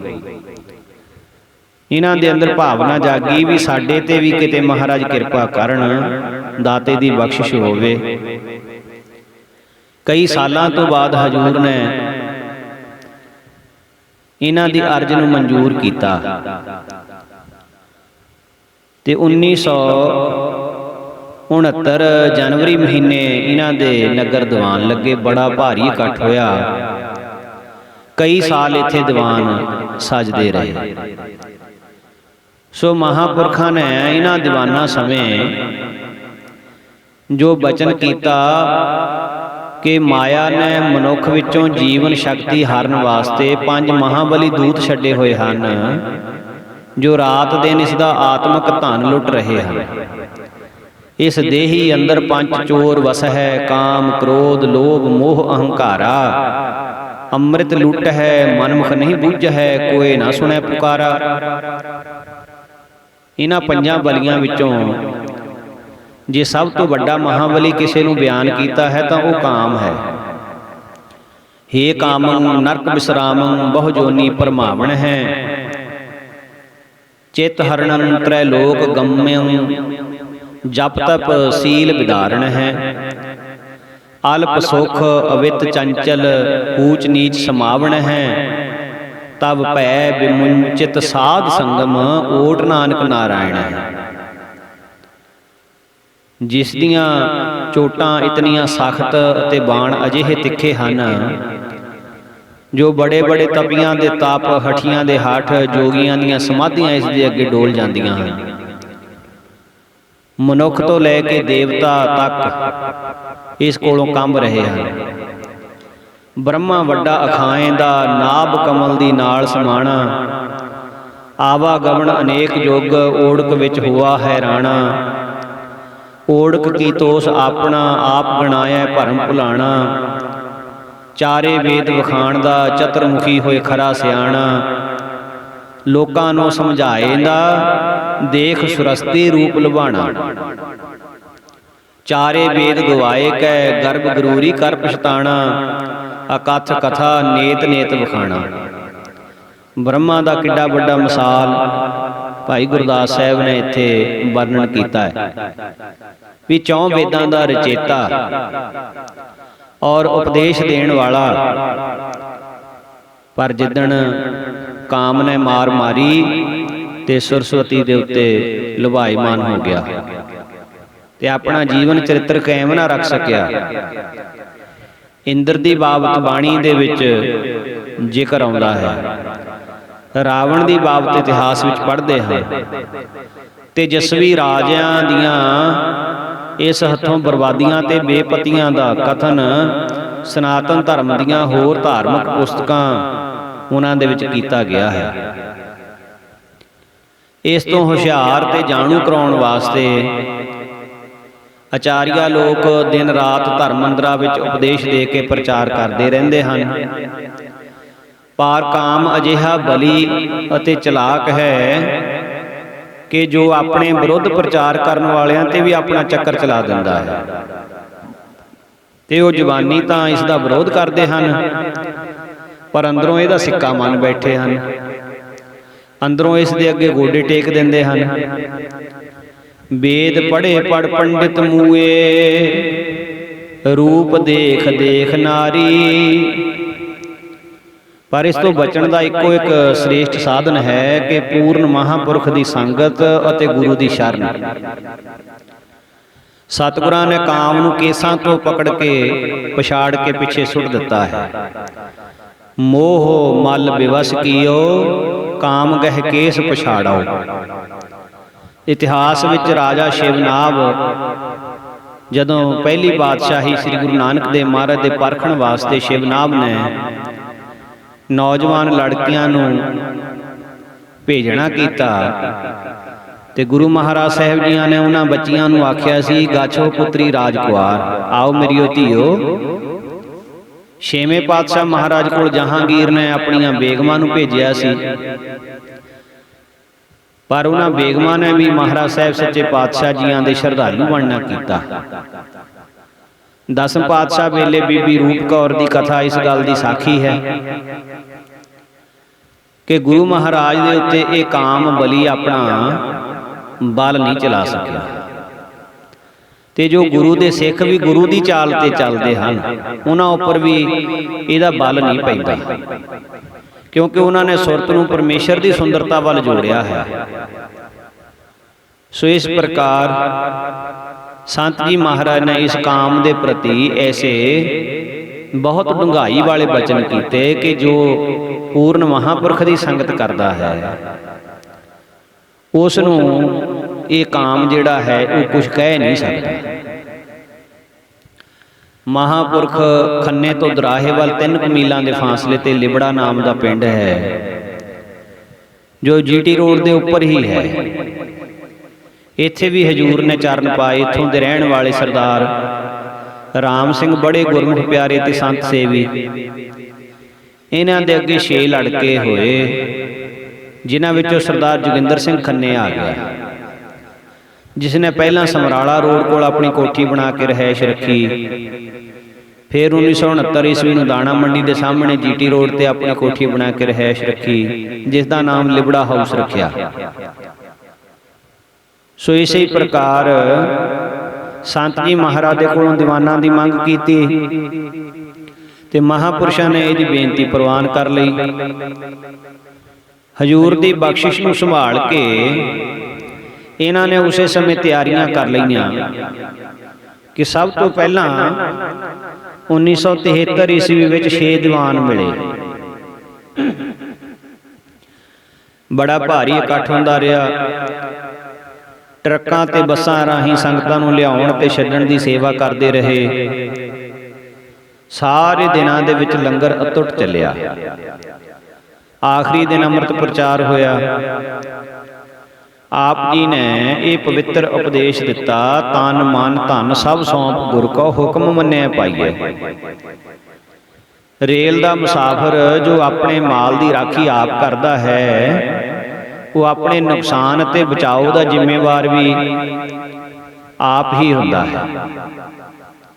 ਜੇ ਜਾਗਦਾ ਰਹੇ ਤਾਂ ਮਾਲ ਬਚ ਜਾਂਦਾ ਹੈ, ਜੇ ਸੌਂ ਜਾਵੇ ਤਾਂ ਮਾਲ ਚੋਰ ਲੈ ਜਾਂਦੇ ਹਨ ਕਈ ਵਾਰ। ਪਰ ਜੇਕਰ ਉਹੀ ਮੁਸਾਫਰ ਆਪਣੀ ਗਠੜੀ ਨੂੰ ਰੇਲ ਵਾਲਿਆਂ ਦੇ ਗਠੜੀ ਰੱਖਣ ਵਾਲੇ ਕਮਰੇ ਦੇ ਵਿੱਚ ਫੀਸ ਭਰ ਕੇ ਜਮ੍ਹਾਂ ਕਰਾ ਦੇਵੇ ਤਾਂ ਉਹਦੇ ਸਿਰੋਂ ਚੋਰੀ ਦਾ ਫਿਕਰ ਟਲ ਜਾਂਦਾ ਹੈ ਤੇ ਉਸਦੇ ਸਮਾਨ ਦੀ ਸੰਭਾਲ ਦਾ ਫਿਕਰ ਰੇਲਵੇ ਦੇ ਮਹਿਕਮੇ ਨੂੰ ਹੋ ਜਾਂਦਾ ਹੈ। ਜੇਕਰ ਮਹਿਕਮੇ ਦੀ ਕੋਈ ਕਮਜ਼ੋਰੀ ਜਾਂ ਸੁਸਤੀ ਕਰਕੇ ਉਸ ਦੇ ਰਖਵਾਲੇ ਫਰਜ਼ ਤੋਂ ਗਾਫਲ ਹੋ ਜਾਣ ਤੇ ਮਾਲ ਗੁੰਮ ਹੋ ਜਾਵੇ ਤਾਂ ਉਹ ਮੁਸਾਫਰ ਰੇਲ ਮਹਿਕਮੇ ਕੋਲੋਂ ਰਕਮ ਭਰਾ ਸਕਦਾ ਹੈ। ਭਾਵ ਕਿ ਫੀਸ ਭਰਨ ਤੋਂ ਬਾਅਦ ਉਸ ਦੀ ਚਿੰਤਾ ਆਪਣੇ ਸਮਾਨ ਨੂੰ ਸੰਭਾਲਣ ਪ੍ਰਤੀ ਉੱਕਾ ਹੀ ਖਤਮ ਹੋ ਜਾਂਦੀ ਹੈ। ਇਹ ਇੱਕ ਦ੍ਰਿਸ਼ਟਾਂਤ ਹੈ। ਇਸੇ ਤਰ੍ਹਾਂ ਇਹੋ ਦਸਤੂਰ ਪਰਮਾਰਥ ਦੇ ਪਾਂਧਿਆਂ ਦੇ ਵਿੱਚ ਹੈ। ਕਈ ਕੁ ਆਦਮੀ ਤਾਂ ਆਪਣੇ ਜਪ ਤਪ ਨੂੰ ਕਰਮ ਕਾਂਡ ਨਾਲ ਜੀਵਨ ਦੀ ਪੂੰਜੀ ਨੂੰ ਸਲਾਮਤ ਰੱਖਣਾ ਚਾਹੁੰਦੇ ਹਨ ਤੇ ਦੂਜੇ ਹਨ ਜਿਹੜੇ ਪਰਮਾਰਥ ਦੇ ਮਹਿਕਮੇ ਰੇਲਵੇ ਅਰਥਾਤ ਗੁਰਸਿੱਖੀ ਦੇ ਦਫ਼ਤਰ ਦੇ ਵਿੱਚ ਭਾਵ ਕਿ ਧਰਮਸ਼ਾਲਾ ਦੇ ਵਿੱਚ ਜਾ ਕੇ ਸਿਦਕ ਦੀ ਫੀਸ ਭਰ ਕੇ ਆਪਣੀ ਪੂੰਜੀ ਗੁਰੂ ਹਵਾਲੇ ਕਰ ਦਿੰਦੇ ਹਨ ਤੇ ਸੰਸਾਰ ਰੂਪੀ ਬਾਗ ਦੀ ਸੈਰ ਕਰਕੇ ਆਪਣੇ ਨਿਜ ਸਰੂਪ ਘਰ ਨੂੰ ਖੁਸ਼ੀ-ਖੁਸ਼ੀ ਵਾਪਸ ਮੁੜਦੇ ਹਨ। ਉਹਨਾਂ ਨੂੰ ਜਮਾਂ ਦਾ ਡਰ ਮੁੱਕ ਜਾਂਦਾ ਹੈ, ਫਿਰ ਗੁਰੂ ਰਾਖਾ ਬਣ ਜਾਂਦਾ ਹੈ। ਸੰਸਾਰ ਯਾਤਰਾ ਦੀ ਸਾਰੀ ਚਿੰਤਾ ਤੇ ਫਿਕਰ ਉਹਨਾਂ ਦਾ ਮੁੱਕ ਜਾਂਦਾ ਹੈ, ਜਿਹੜਾ ਸਤਸੰਗ ਦੇ ਵਿੱਚ ਆ ਕੇ ਤੇ ਗੁਰੂ ਨੂੰ ਆਪਣਾ ਆਪਾ ਸੌਂਪ ਦੇਵੇ। ਸੋ ਇਸ ਪ੍ਰਕਾਰ ਮਹਾਂਪੁਰਖਾਂ ਦੇ ਕੋਲ ਇੱਕ ਸੱਜਣ ਆ ਕੇ ਬੇਨਤੀ ਕਰਦਾ ਕਿ ਮਹਾਰਾਜ ਜੀ ਕੀ ਅੰਮ੍ਰਿਤ ਛਕਣਾ ਜ਼ਰੂਰੀ ਹੈ? ਦੂਜਾ ਸਵਾਲ ਕੀਤਾ ਕਿ ਅੰਮ੍ਰਿਤ ਕਿਸ ਨੂੰ ਕਹਿੰਦੇ ਹਨ ਤੇ ਇਹ ਕਿੰਨੇ ਪ੍ਰਕਾਰ ਦਾ ਹੈ? ਤਾਂ ਮਹਾਰਾਜ ਕਹਿਣ ਲੱਗੇ, ਗੁਰੂ ਨਾਨਕ ਦੇ ਘਰ ਵਿੱਚ ਦੋ ਪ੍ਰਕਾਰ ਦਾ ਅੰਮ੍ਰਿਤ ਮੰਨਿਆ ਹੈ। ਇੱਕ ਬਾਹਰ ਦਾ ਜੋ ਸਾਰੇ ਸਿੱਖ ਪੰਜਾਂ ਪਿਆਰਿਆਂ ਪਾਸੋਂ ਛਕਦੇ ਹਨ, ਦੂਸਰਾ ਹੈ ਅੰਦਰਲਾ ਅੰਮ੍ਰਿਤ ਜੋ ਗੁਰਸਿੱਖ ਨੂੰ ਆਪਣੇ ਅੰਦਰੋਂ ਅੰਮ੍ਰਿਤ ਦਾ ਖਜ਼ਾਨਾ ਲੱਭਣ ਉੱਤੇ ਪ੍ਰਾਪਤ ਹੁੰਦਾ ਹੈ। ਜਿਵੇਂ ਕਿਲੇ ਦੇ ਦੋ ਦਰਵਾਜ਼ੇ ਹੁੰਦੇ ਹਨ, ਇੱਕ ਬਾਹਰ ਦਾ ਜਿੱਥੇ ਪਹਿਰੇਦਾਰ ਰਹਿੰਦੇ ਹਨ, ਦੂਸਰਾ ਅੰਦਰਲਾ ਜਿਸ ਵਿੱਚ ਬਾਦਸ਼ਾਹ ਤੇ ਦਰਬਾਰੀ ਹੁੰਦੇ ਹਨ। ਬਾਹਰਲਾ ਦਰਵਾਜ਼ਾ ਲੰਘਣ ਉੱਤੇ ਕਿਲੇ ਦੇ ਅੰਦਰ ਦਾਖਲ ਜ਼ਰੂਰ ਹੋ ਜਾਈਦਾ ਹੈ ਅਤੇ ਆਪਣੇ ਆਪ ਨੂੰ ਕਿਲੇ ਵਿੱਚ ਰਹਿਣ ਵਾਲਿਆਂ ਵਿੱਚ ਸ਼ੁਮਾਰ ਕਰ ਸਕੀਦਾ ਹੈ, ਪਰ ਕਿਲੇ ਵਿੱਚ ਰਹਿਣ ਵਾਲੇ ਬਾਦਸ਼ਾਹ ਦਾ ਦਰਸ਼ਨ ਅਤੇ ਉਸ ਦੀ ਸੰਗਤ ਦੀ ਖੁਸ਼ੀ ਤਾਂ ਹੀ ਪ੍ਰਾਪਤ ਹੋ ਸਕਦੀ ਹੈ ਜੇ ਕਿਲੇ ਦਾ ਦੂਜਾ ਦਰਵਾਜ਼ਾ ਵੀ ਲੰਘ ਜਾਈਏ। ਜਿਸ ਨੂੰ ਕਿਲੇ ਦੇ ਰਹਿਣ ਵਾਲਿਆਂ ਵਿੱਚ ਸ਼ੁਮਾਰ ਹੋਣ ਦੀ ਲੋੜ ਹੈ, ਉਹ ਤਾਂ ਕਿਲੇ ਦਾ ਪਹਿਲਾ ਦਰਵਾਜ਼ਾ ਲੰਘ ਕੇ ਸੰਤੁਸ਼ਟ ਹੋ ਜਾਂਦੇ ਹਨ। ਪਰ ਜਿਸ ਨੂੰ ਕਿਲੇ ਦੀ ਡਿਉੜੀ ਵਿੱਚ ਉਮਰ ਗੁਜ਼ਾਰਨੀ ਮਨਜ਼ੂਰ ਨਾ ਹੋਵੇ, ਉਹ ਕਿਲੇ ਦੇ ਦੂਜੇ ਦਰਵਾਜ਼ੇ ਨੂੰ ਲੱਭ ਕੇ ਉਸ ਰਾਹੀਂ ਅੰਦਰ ਜਾਣ ਦੀ ਕੋਸ਼ਿਸ਼ ਕਰਦੇ ਹਨ। ਇਸੇ ਹੀ ਤਰ੍ਹਾਂ ਗੁਰੂ ਨਾਨਕ ਦੇ ਘਰ ਵਿੱਚ ਦੋ ਦਰਵਾਜ਼ੇ ਹਨ। ਇੱਕ ਤੇ ਪੰਜਾਂ ਪਿਆਰਿਆਂ ਪਾਸੋਂ ਅੰਮ੍ਰਿਤ ਛਕ ਕੇ ਗੁਰਸਿੱਖੀ ਦੇ ਦਾਇਰੇ ਵਿੱਚ ਸ਼ਾਮਲ ਹੋ ਜਾਂਦੇ ਹਨ ਵੀ ਇਹ ਸਿੱਖ ਹਨ, ਪਰ ਅਸਲ ਅਰਥਾਂ ਵਿੱਚ ਸਿੱਖ ਗੁਰਮੁਖ ਜਾਂ ਖਾਲਸਾ ਉਦੋਂ ਬਣਦਾ ਹੈ ਜਦੋਂ ਅੰਦਰਲੇ ਅੰਮ੍ਰਿਤ ਦੇ ਸੋਮੇ ਨੂੰ ਗੁਰੂ ਨਾਨਕ ਦੀ ਦੱਸੀ ਸਿਮਰਨ ਦੀ ਜੁਗਤੀ ਦੇ ਨਾਲ ਪ੍ਰਾਪਤ ਕਰ ਲਵੇ। ਫਿਰ ਉਸ ਨਾਮ ਅੰਮ੍ਰਿਤ ਦੇ ਵਿੱਚ ਸਿੱਖ ਧਾਰੀਆਂ ਲਾਉਂਦਾ, ਅੰਤ ਨੂੰ ਆਪ ਹੀ ਅੰਮ੍ਰਿਤ ਰੂਪ ਹੋ ਜਾਂਦਾ ਹੈ। ਇਸੇ ਹੀ ਅੰਦਰਲੇ ਅੰਮ੍ਰਿਤ ਦੇ ਸੋਮੇ ਸੰਬੰਧੀ ਸਤਿਗੁਰਾਂ ਦਾ ਫਰਮਾਨ ਮਾਰੂ ਰਾਗ ਦੇ ਵਿੱਚ ਆਉਂਦਾ ਹੈ, ਅੰਦਰ ਅੰਮ੍ਰਿਤ ਭਰਪੂਰ ਹੈ, ਚਾਖਿਆ ਸਾਧ ਜਾਪੈ, ਜਿਨ ਚਾਖਿਆ ਸੇ ਨਿਰਭਉ ਭਏ, ਸੇ ਹਰ ਰਸ ਧਰਾਪੈ। ਅੰਮ੍ਰਿਤ ਦੀ ਸ਼ਕਤੀ ਬਾਰੇ ਕਿਸੇ ਲਿਖਾਰੀ ਨੇ ਬੜੀ ਭਾਵਨਾ ਦੇ ਨਾਲ ਲਿਖਿਆ ਹੈ, ਲੈ ਕੇ ਪਾਹੁਲ ਖੰਡੇ ਦੀ ਬੜਾ ਹੁਸ਼ਿਆਰ ਹਾਂ ਬਣਿਆ, ਲੁਹਾਇਆ ਸੀਸ ਮੈਂ ਆਪਣਾ ਤੇ ਫਿਰ ਸਰਦਾਰ ਹਾਂ ਬਣਿਆ। ਰੰਗੀ ਜਾਮਦੀ ਮੇਰੀ ਜਵਾਨੀ ਖੂਨ ਦੇ ਅੰਦਰ, ਲਿਖੀ ਜਾਮਦੀ ਮੇਰੀ ਕਹਾਣੀ ਖੂਨ ਦੇ ਅੰਦਰ, ਸ਼ਹੀਦੀ ਜਾਮ ਪੀਂਦਾ ਹਾਂ ਜਵਾਨੀ ਖਿੜਖਿੜਾਂਦੀ ਹੈ, ਰਗਾਂ ਦਾ ਖੂਨ ਡੁੱਲਦਾ ਏ ਜਵਾਨੀ ਮੁਸਕਰਾਂਦੀ ਏ। ਚੜਿਆ ਦਾਤ ਉੱਤੇ ਮਸਤੀ ਪਿਆਰ ਦੀ ਵੇਖੀ, ਵੜ ਜੰਗ ਦੇ ਅੰਦਰ ਚਮਕ ਤਲਵਾਰ ਦੀ ਵੇਖੀ, ਸੜ ਸੜ ਭੱਠੀਆਂ ਅੰਦਰ ਰੰਗਤ ਅੰਗਿਆਰ ਦੀ ਵੇਖੀ, ਸਿਰ ਦੀ ਖੋਪਰੀ ਲੱਥੀ ਤੇ ਕੁੱਲੀ ਯਾਰ ਦੀ ਵੇਖੀ। ਗਵਾਇਆ ਮੂਲ ਹੈ ਆਪਣਾ ਫਿਰ ਮੈਂ ਸ਼ਾਹ ਹਾਂ ਬਣਿਆ, ਬੇੜਾ ਡੋਬਿਆ ਆਪਣਾ ਫਿਰ ਮੈਂ ਮਲਾਹ ਹਾਂ ਬਣਿਆ। ਪੁੱਤਾਂ ਦੇ ਹੋਣ ਜੇ ਟੋਟੇ ਰਤੀ ਵੀ ਆ ਨਹੀਂ ਭਰਦਾ, ਸਿਰਾਂ ਤੇ ਤਾਜ ਧਰਦੇ ਨੇ ਮੈਂ ਪਰਵਾਹ ਨਹੀਂ ਕਰਦਾ। ਮੈਂ ਬਰਬਾਦ ਹੋ ਕੇ ਬਣਾਵਾਂ ਦੇਸ਼ ਦੀ ਕਿਸਮਤ, ਚਰਬੀ ਢਾਲ ਕੇ ਆਪਣੀ ਜਗਾਵਾਂ ਦੇਸ਼ ਦੀ ਕਿਸਮਤ। ਜਿਸ ਥਾਂ ਖੂਨ ਡੁੱਲਦਾ ਏ ਕਈ ਕੋਹਿਨੂਰ ਬਣਦੇ ਨੇ, ਟਿਕਦਾ ਸੀਸ ਦੇ ਆਰਾਂ, ਟਿਕਦਾ ਸੀਸ ਤੇ ਆਰਾ ਲੱਖਾਂ ਮਨਸੂਰ ਬਣਦੇ ਨੇ। ਦੁਨੀਆਦਾਰ ਲੋਕਾਂ ਨੂੰ ਕਿਨਾਰਾ ਦੂਰ ਦਿਸਦਾ ਏ, ਸਰਹਾਣੇ ਹੋਣ ਸੂਲਾਂ ਦੇ ਇਸ਼ਕ ਮਨਜ਼ੂਰ ਦਿਸਦਾ ਏ। ਰਣਾ ਵਿੱਚ ਖੜਕਦਾ ਲੋਹਾ ਜ਼ੁਲਮ ਕਾਫੂਰ ਹੁੰਦਾ ਏ, ਚਾਨਣ ਬੁਝਣ ਅੱਖਾਂ ਦੇ ਹਨੇਰਾ ਦੂਰ ਹੁੰਦਾ ਏ। ਧੱਕਾ ਜ਼ੁਲਮ ਸ਼ਾਹੀ ਦਾ ਹਿਲਾ ਨਾ ਸਕਿਆ ਮੈਨੂੰ, ਜ਼ਮਾਨਾ ਫਰਕ ਹੁਸ਼ਿਆਰ ਦਾ ਮਿਟਾ ਨਾ ਸਕਿਆ ਮੈਨੂੰ। ਦੀਵਾਨਾ ਆਖਦੇ ਲੋਕੀ ਚੜੀ ਰਹੇ ਨਾਮ ਦੀ ਮਸਤੀ, ਰਗਾਂ 'ਚ ਖੂਨ ਹੈ ਜਦ ਤੱਕ ਮਿਟਾਇਆ ਮਿਟੇ ਨਾ ਹਸਤੀ। ਨਿਰਸ਼ਲ ਨਾਜ਼ ਕਰਦਾ ਹੈ ਕੋਈ ਕਾਨੂੰਨ ਦੇ ਉੱਤੇ, ਮੈਂ ਵੀ ਫਖਰ ਕਰਦਾ ਹਾਂ ਸ਼ਹੀਦੀ ਖੂਨ ਦੇ ਉੱਤੇ। ਤੋ ਇਹ ਜਿਹੜਾ ਖੰਡੇ ਬਾਟੇ ਦਾ ਅੰਮ੍ਰਿਤ ਕਲਗੀਧਰ ਮਹਾਰਾਜ ਨੇ ਬਖਸ਼ਿਸ਼ ਕੀਤਾ ਹੈ, ਉਹਦੇ ਅਸੂਲਾਂ ਦੇ ਉੱਤੇ ਚੱਲਣ ਵਾਲਾ ਇਹੋ ਜੀ ਸਮਰੱਥਾ ਰੱਖਦਾ ਹੈ। ਆਪ ਗੁਰਸਿੱਖੀ ਅਸੂਲਾਂ ਦੇ ਇਤਨੇ ਪੱਕੇ ਸਨ ਕਿ ਮਹਾਰਾਜੀਆਂ ਦੇ ਕੋਲੇ ਜੋ ਵੀ ਪ੍ਰੇਮੀ ਦਰਸ਼ਨ ਕਰਨ ਆਉਂਦਾ, ਉਹਨੂੰ ਇਹੀ ਉਪਦੇਸ਼ ਕਰਦੇ ਕਿ ਭਾਈ ਜਿੰਨਾ ਚਿਰ ਖੰਡੇ ਬਾਟੇ ਦਾ ਅੰਮ੍ਰਿਤ ਨਹੀਂ ਛਕਦਾ, ਉਨਾ ਚਿਰ ਕਲਿਆਣ ਨਹੀਂ ਹੋਣੀ। ਗੁਰੂ ਇੱਕੋ ਇੱਕ ਸ੍ਰੀ ਗੁਰੂ ਗ੍ਰੰਥ ਸਾਹਿਬ ਜੀ ਹਨ। ਸਿੱਖ ਦਾ ਸਿਰ ਗੁਰੂ ਦੀ ਭੇਟਾ ਹੋ ਜਾਂਦਾ ਹੈ। ਸ੍ਰੀ ਗੁਰੂ ਗ੍ਰੰਥ ਸਾਹਿਬ ਤੋਂ ਬਿਨਾਂ ਹੋਰ ਕਿਸੇ ਮੜੀਆਂ ਨੂੰ, ਮਸਾਣਾਂ ਨੂੰ, ਕਬਰਾਂ ਨੂੰ ਨਹੀਂ ਪੂਜਣਾ। ਸ਼ਾਦੀ, ਗਮੀ, ਦੁੱਖ, ਸੁੱਖ ਸਭ ਵਿੱਚ ਵਾਹਿਗੁਰੂ ਦਾ ਭਾਣਾ ਮੰਨਣਾ। ਜੰਮਣਾ ਮਰਨਾ ਅਕਾਲ ਪੁਰਖ ਦਾ ਹੁਕਮ ਹੈ, ਸਦਾ ਉਸ ਦੀ ਰਜ਼ਾ ਦੇ ਵਿੱਚ ਰਾਜੀ ਰਹਿਣਾ। ਅੰਮ੍ਰਿਤ ਵੇਲੇ ਉੱਠ ਕੇ ਇਸ਼ਨਾਨ ਕਰਨਾ, ਪੰਜਾਂ ਬਾਣੀਆਂ ਦਾ ਨਿਤਨੇਮ ਕਰਨਾ, ਗੁਰੂ ਸ਼ਬਦ ਦਾ ਜਾਪ ਕਰਨਾ, ਦਿਨੇ ਧਰਮ ਦੀ ਕਿਰਤ ਕਰਨੀ, ਸ਼ਾਮ ਨੂੰ ਰਹਿਰਾਸ ਤੇ ਕੀਰਤਨ ਸੋਹਿਲੇ ਦਾ ਪਾਠ ਕਰਕੇ ਸੌਣਾ। ਗੁਰਸਿੱਖ ਦੇ ਨਾਲ ਪ੍ਰੇਮ ਰੱਖੇ, ਮਨਮਤੀਏ ਲੋਕਾਂ ਦੇ ਨਾਲ ਸੰਬੰਧ ਨਾ ਰੱਖੇ। ਐਸੀ ਪਵਿੱਤਰ ਸਿੱਖਿਆ ਮਹਾਂਪੁਰਖ ਦਿਆ ਕਰਦੇ ਸੀ ਔਰ ਹਰੇਕ ਨੂੰ ਗੁਰਸਿੱਖੀ ਅਸੂਲਾਂ ਦੇ ਵਿੱਚ ਪੱਕਿਆਂ ਰਹਿਣ ਵਾਸਤੇ ਬਚਨ ਕਰਦੇ। ਸਿਮਰਨ ਕਰਨ ਵਾਸਤੇ ਮਹਾਂਪੁਰਖ ਅਨੇਕਾਂ ਵਾਰੀ ਐਸੇ ਬਚਨ ਕਰਦੇ, ਜ਼ਿੰਦਗੀ ਦੀ ਉਹ ਘੜੀ ਸਫਲੀ ਹੈ ਜੋ ਸਿਮਰਨ ਵਿੱਚ ਲੱਗ ਜਾਵੇ। ਉਮਰ ਉਹਾ ਵਿੱਚ ਲੇਖੇ ਦੇ ਜੋ ਯਾਦ ਸਾਈਂ ਵਿੱਚ ਗੁਜਰੇ ਪੈਂਦੀ ਮੁਜਰੇ, ਨਹੀਂ ਤਾਂ ਸਾਨੂੰ ਹਾਸਲ ਕੀ ਹੈ ਵਿੱਚ ਇਸ ਨੀਲੇ ਹੁਜ਼ਰੇ ਸੰਝ ਦੇ ਫਜ਼ਰੇ। ਨਹੀਂ ਤਾਂ ਸਾਨੂੰ ਹਾਸਲ ਕੀ ਹੈ ਵਿੱਚ ਇਸ ਨੀਲੇ ਹੁਜ਼ਰੇ ਸੰਝ ਤੇ ਫਜ਼ਰੇ।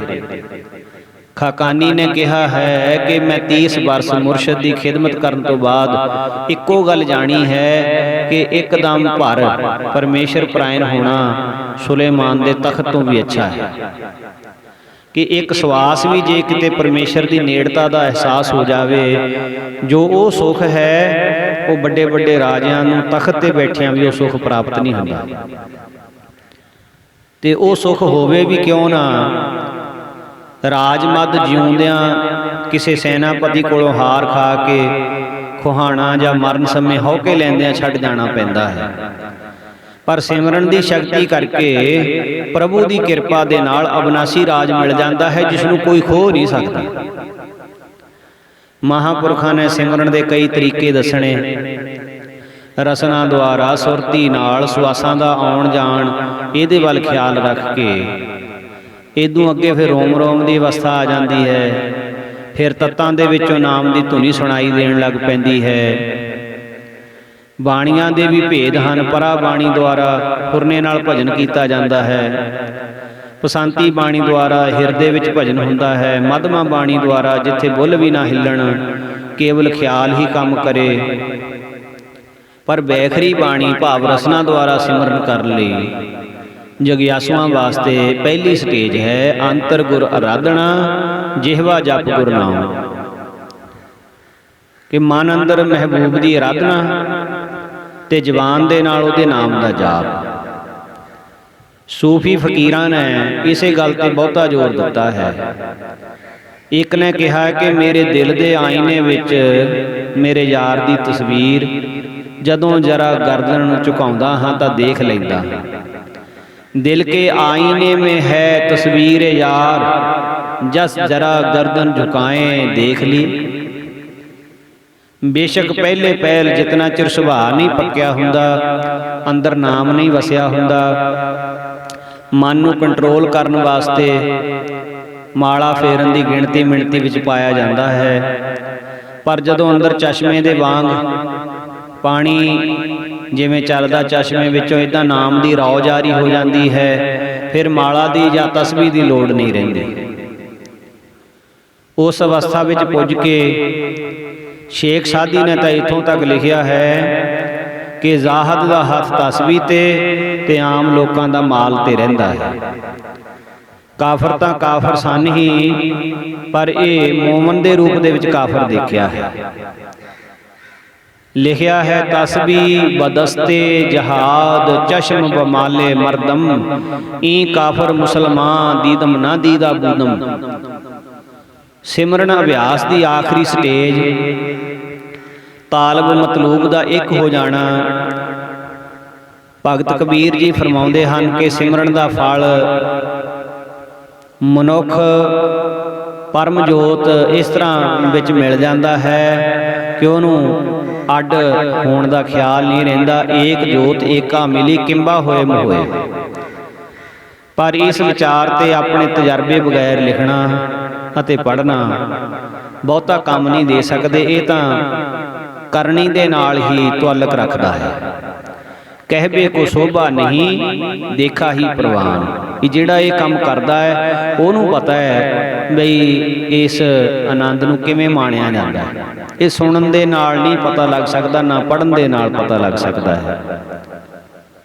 ਹਾਫਿਜ਼ ਕਹਿੰਦਾ ਹੈ ਕਿ ਸਿਮਰਨ ਦਾ ਸ਼ੌਂਕ ਇੱਕ ਨਸ਼ਤਰ ਦੀ ਤਰ੍ਹਾਂ ਹੈ, ਜਿਸ ਦੀ ਚੋਭ ਦਾ ਰਸ ਬਿਰਹੋ ਵਿਯੋਗੀ ਮਨ ਮਾਣਦਾ ਹੈ। ਕਰਮਕਾਂਡੀ ਦੀਆਂ ਮੋਈਆਂ ਹੋਈਆਂ ਰਗਾਂ ਨੂੰ ਉਹਦਾ ਸਵਾਦ ਨਹੀਂ ਆ ਸਕਦਾ। ਸੋ ਸਿਮਰਨ ਦਾ ਸਮਝਣ ਦੇ ਨਾਲੋਂ ਕਰਨ ਦੇ ਨਾਲ ਹੀ ਸਹੀ ਸਰੂਪ ਦੇਖਿਆ ਜਾ ਸਕਦਾ ਹੈ। ਇਹਦੇ ਬਾਰੇ ਬਹੁਤਾ ਸਮਝਿਆ ਜਾਂ ਦੱਸਿਆ ਨਹੀਂ ਜਾ ਸਕਦਾ। ਜਿਹੜਾ ਸਿਮਰਨ ਕਰਦਾ ਹੈ ਉਸੇ ਨੂੰ ਉਹਦਾ ਲਾਭ ਪ੍ਰਾਪਤ ਹੁੰਦਾ ਹੈ। ਆਪ ਜੀ ਨੇ ਪਵਿੱਤਰ ਉਪਦੇਸ਼ ਬਖਸ਼ਿਆ ਕਿ ਗ੍ਰੰਥਾਂ, ਪੋਥੀਆਂ, ਵੇਦਾਂ, ਸ਼ਾਸਤਰਾਂ ਵਿੱਚ ਸਤਿਪੁਰਸ਼ਾਂ ਨੇ ਨਾਮ ਦੀ ਮਹਿਮਾ ਕਥਨ ਕੀਤੀ ਹੈ, ਪਰ ਇਸ ਨੂੰ ਪੜ੍ਹਨ ਮਾਤਰ ਦੇ ਨਾਲ ਸਮਝ ਦੇ ਵਿੱਚ ਨਹੀਂ ਆ ਸਕਦਾ ਕਿ ਨਾਮ ਕੀ ਹੈ। ਇਸ ਦੀ ਕਮਾਈ ਕਰਨੀ ਪੈਂਦੀ ਹੈ। ਪਰ ਇਸ ਦੀ ਕਮਾਈ ਕਿਵੇਂ ਕਰਨੀ ਹੈ ਤੇ ਕਿਉਂ ਕਰਨੀ ਹੈ? ਗ੍ਰੰਥਾਂ ਵਿੱਚ ਤਾਂ ਨਾਮ ਦੀ ਮਹਿਮਾ ਤੇ ਪ੍ਰਾਪਤੀ ਦਾ ਉਪਦੇਸ਼ ਅਤੇ ਸਾਧਨ ਲਿਖਿਆ ਹੈ, ਪਰ ਉਹ ਨਾਮ ਆਪ ਇਹਨਾਂ ਵਿੱਚ ਨਹੀਂ। ਇਹਨਾਂ ਨੂੰ ਪੜ੍ਹਨ ਨਾਲ ਮੁਕਤੀ ਵੀ ਨਹੀਂ ਹੋ ਸਕਦੀ। ਜਿਸ ਤਰ੍ਹਾਂ ਡਾਕਟਰੀ ਦੀਆਂ ਪੁਸਤਕਾਂ ਦੇ ਵਿੱਚ ਨੁਸਖੇ ਜਾਂ ਰੋਗਾਂ ਦੇ ਇਲਾਜ ਦਾ ਢੰਗ ਤਾਂ ਦੱਸਿਆ ਹੁੰਦਾ ਹੈ, ਪਰ ਦਵਾਈਆਂ ਤਾਂ ਨਹੀਂ ਹੁੰਦੀਆਂ। ਉਹ ਤਾਂ ਡਾਕਟਰ ਕੋਲੋਂ ਲੈਣੀਆਂ ਪੈਂਦੀਆਂ ਹਨ ਜਾਂ ਬਣਾਉਣੀਆਂ ਪੈਂਦੀਆਂ ਹਨ। ਜੇਕਰ ਕੋਈ ਰੋਗੀ ਸਾਰਾ ਦਿਨ ਹਕੀਮੀ ਦੀਆਂ ਕਿਤਾਬਾਂ ਪੜ੍ਹਦਾ ਰਹੇ, ਦਵਾਈ ਵਰਤੇ ਹੀ ਨਾ, ਤਾਂ ਉਹ ਕਦੇ ਵੀ ਤੰਦਰੁਸਤ ਨਹੀਂ ਹੋ ਸਕਦਾ। ਆਰਾਮ ਤਾਂ ਜੋ ਕੁਛ ਉਹਨਾਂ ਦੇ ਵਿੱਚ ਲਿਖਿਆ ਹੈ ਉਸ ਨੁਸਖੇ ਦੇ ਅਨੁਸਾਰ ਦਵਾਈ ਖਾਧੀ ਜਾਵੇ, ਬਣਾਈ ਜਾਵੇ, ਤਾਂ ਫਿਰ ਕਿਸੇ ਜਾਣਕਾਰ ਦੀ ਚੰਗੀ ਸਲਾਹ ਦੇ ਅਨੁਸਾਰ ਪਰਹੇਜ਼ ਰੱਖਿਆ ਜਾਵੇ ਤਾਂ ਫਿਰ ਆਰਾਮ ਆ ਸਕਦਾ ਹੈ। ਦਵਾਈ ਹੋਰ ਚੀਜ਼ ਹੈ, ਦਵਾਈ ਦਾ ਨੁਸਖਾ ਹੋਰ ਚੀਜ਼ ਹੈ। ਇਸੇ ਤਰ੍ਹਾਂ ਜੇ ਕੋਈ ਖਾਣਾ ਬਣਾਉਣ ਦੀਆਂ ਕਿਤਾਬਾਂ ਜਿਹਦੇ ਵਿੱਚ ਖਾਣਾ ਬਣਾਉਣ ਦੇ ਢੰਗ ਲਿਖੇ ਹੁੰਦੇ ਹਨ ਉਹ ਪੜ੍ਹਦਾ ਰਹੇ ਕਿ ਸ਼ਾਹੀ ਪਨੀਰ ਇਸ ਤਰ੍ਹਾਂ ਬਣਦਾ ਹੈ, ਹੋਰ ਸਬਜ਼ੀ ਇਸ ਤਰ੍ਹਾਂ ਬਣਦੀ ਹੈ, ਫਲਾਨਾ ਪਕਵਾਨ ਇਸ ਤਰ੍ਹਾਂ ਬਣਦਾ ਹੈ, ਨੁਸਖੇ ਪੜ੍ਹਨ ਦੇ ਨਾਲ ਜਾਂ ਉਹ ਖਾਣਾ ਬਣਾਉਣ ਦਾ ਢੰਗ ਪੜ੍ਹਨ ਦੇ ਨਾਲ ਕੀ ਕਿਸੇ ਨੂੰ ਖਾਣੇ ਦਾ ਸਵਾਦ ਆ ਸਕਦਾ ਹੈ? ਕਦੇ ਵੀ ਨਹੀਂ। ਪੇਟ ਭਰ ਸਕਦਾ ਹੈ? ਕਦੇ ਵੀ ਨਹੀਂ। ਸਵਾਦ ਵੀ ਤਾਂ ਹੀ ਆਏਗਾ ਤੇ ਪੇਟ ਵੀ ਤਾਂ ਹੀ ਭਰੇਗਾ ਜੇਕਰ ਉਹ ਖਾਣਾ ਬਣਾ ਕੇ ਤੇ ਆਪ ਛਕੇ। ਜਦ ਤੱਕ ਛਕਦਾ ਨਹੀਂ ਉਨਾ ਚਿਰ ਤੱਕ ਉਹਦੀ ਪੜ੍ਹਾਈ ਕੀਤੇ ਹੋਏ ਨਾਲ ਉਹਦਾ ਢਿੱਡ ਨਹੀਂ ਭਰ ਸਕਦਾ। ਜੇ ਕਿਸੇ ਨੇ ਰੇਲ ਗੱਡੀ ਦਾ ਸਫ਼ਰ ਕਰਨਾ ਹੋਵੇ ਤਾਂ ਪਹਿਲਾਂ ਰੇਲ ਦੇ ਟਾਈਮ ਟੇਬਲ ਦੀ ਚੰਗੀ ਤਰ੍ਹਾਂ ਘੋਖ ਕਰਦਾ ਹੈ, ਜਿਸ ਤੋਂ ਪਤਾ ਲੱਗਦਾ ਹੈ ਕਿ ਮੈਂ ਜਿੱਥੇ ਜਾਣਾ ਉਹ ਸਫ਼ਰ ਕਿੰਨਾ ਲੰਬਾ ਹੈ, ਰਾਹ ਵਿੱਚ ਕਿਹੜੇ-ਕਿਹੜੇ ਸਟੇਸ਼ਨ ਆਉਂਦੇ ਹਨ, ਕਿੰਨਾ ਭਾੜਾ ਲੱਗਦਾ ਹੈ। ਸੋ ਇਸੇ ਪ੍ਰਕਾਰ ਕਿਤਨੇ ਵਜੇ ਸਟੇਸ਼ਨ ਤੋਂ ਗੱਡੀ ਚੱਲੇਗੀ। ਪਰ ਹੁਣ ਜੇ ਕੋਈ ਕੇਵਲ ਸਮਾਂ ਸੂਚੀ ਪੜ੍ਹ ਲਵੇ, ਸਟੇਸ਼ਨਾਂ ਬਾਰੇ ਪੜ੍ਹ ਲਵੇ, ਭਾੜਾ ਪੁੱਛ ਲਵੇ, ਪਰ ਗੱਡੀ ਵਿੱਚ ਬੈਠੇ ਹੀ ਨਾ ਟਿਕਟ ਲੈ ਕੇ, ਤਾਂ ਫਿਰ ਮਿੱਥੇ ਟਿਕਾਣੇ ਦੇ ਉੱਤੇ ਤਾਂ ਪੁੱਜ ਹੀ ਨਹੀਂ ਸਕਦਾ ਕਦੇ ਵੀ। ਟਿਕਾਣੇ ਦੇ ਉੱਤੇ ਪੁੱਜੇਗਾ ਜੇਕਰ ਟਿਕਟ ਲੈ ਕੇ ਗੱਡੀ ਦੇ ਵਿੱਚ ਬੈਠ ਜਾਵੇ।